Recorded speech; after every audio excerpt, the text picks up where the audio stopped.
एक दूसरे के सहयोगी बने।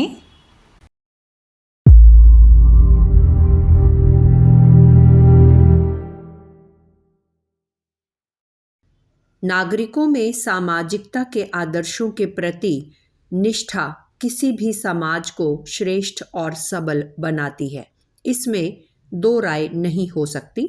अपने साथी सहयोगियों के प्रति श्रेष्ठ मान्यता तथा उनके प्रति सहयोग और समर्पण की प्रबल भावना सामाजिक विकास के श्रेष्ठतम आधार हैं।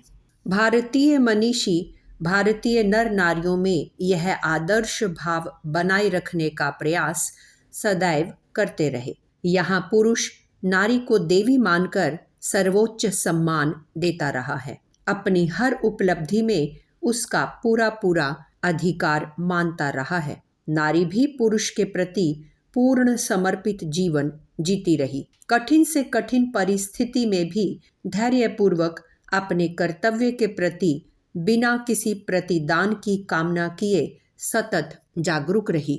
यह स्थिति जब तक रही, यह देश देव भूमि कहलाता रहा। पर फिर परिस्थितियां बदली।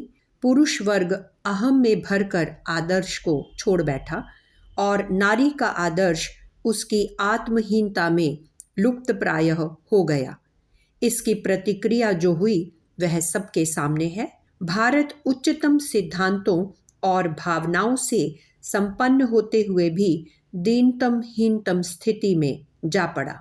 अब आवश्यकता इस बात की है कि यह दिशा बदली जाए।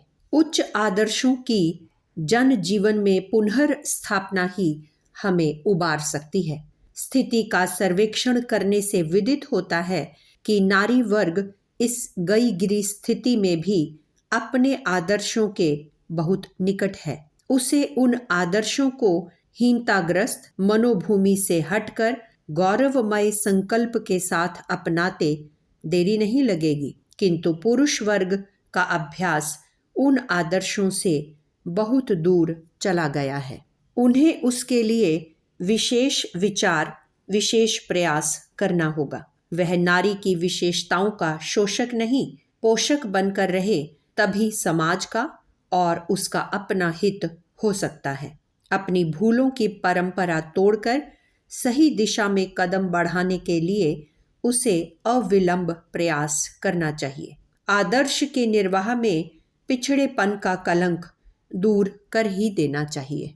नारी को क्या करना चाहिए, कैसे रहना चाहिए, किन के साथ कैसा व्यवहार करना चाहिए और किस तरह सोचना चाहिए, इस संदर्भ में धर्मशास्त्रियों और समाज सेवियों द्वारा निरंतर एक से एक बढ़े चढ़े उपदेश दिए जाते रहे।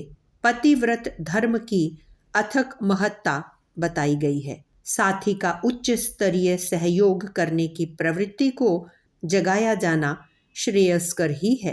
अस्तु, पतिव्रत धर्म का उपदेश यदि अतिवादिता सहित दिया गया हो, उसके लिए असंभव, अतियुक्तिपूर्ण और कभी कभी अवांछनीय भी कथानक गढ़ लिए गए हों, तो सद उद्देश्यों को ध्यान में रखते हुए उन्हें उपयोगी ही कहा जाएगा।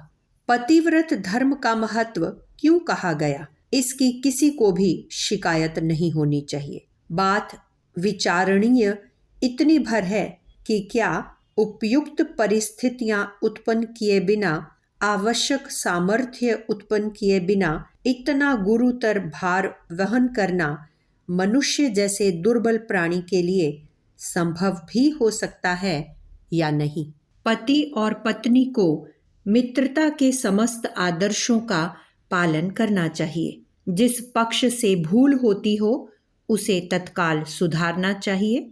आज की स्थिति में पत्नी जिस योग्य रह गई है उसके अनुरूप वह भोजन बनाने, चौकीदारी करने और काम तृप्ति का उपकरण रहने के तीनों ही उत्तरदायित्व मरते खपते अधिक से अधिक सीमा तक पूरे कर रही है।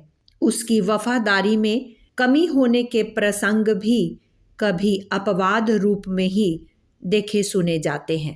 साथी के प्रति कर्तव्य निष्ठा की न्यायनिष्ठ जांच में अधिकतर प्रतिशत पुरुष ही दोषी पाए जाएंगे।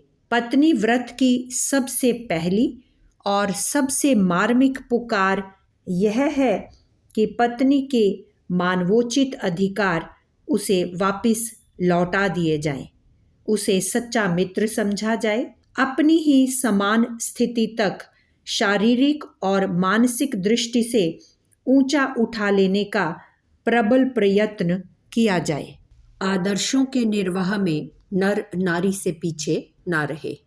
लेखिका माता भगवती देवी शर्मा।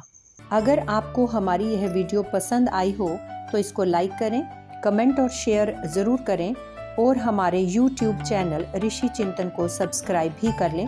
साथ ही बेल आइकन को भी दबाएं ताकि आपको आने वाली वीडियोस की नोटिफिकेशंस मिलती रहें। धन्यवाद।